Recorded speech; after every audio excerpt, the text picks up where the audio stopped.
Nerede kızım? Nerede kızım?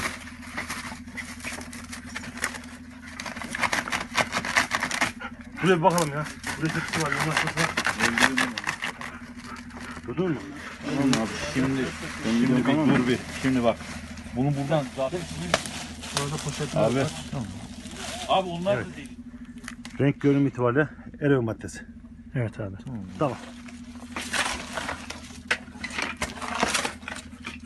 Kaldıralım abi. Şuraya kenara duvara yapacağız. Duvara yapacağız.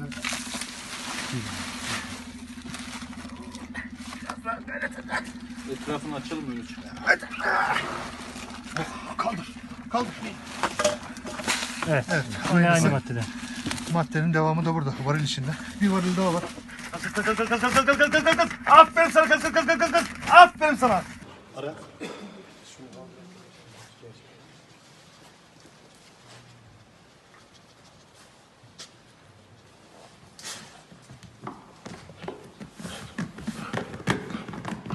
Lastiğe tepki var. Lastiğe mi oynatıyorsunuz? Lastiğe.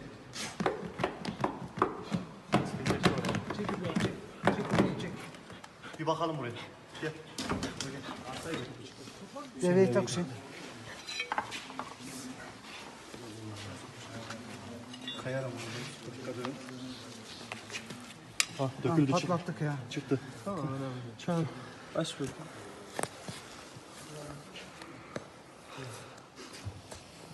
Abi dikkat et suratına. Kaldırırsam yine patlayacak. Bir dakika gençler. Bir tane daha var.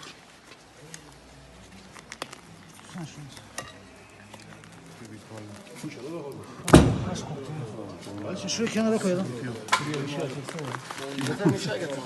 Hadi beyaza bakın şimdi.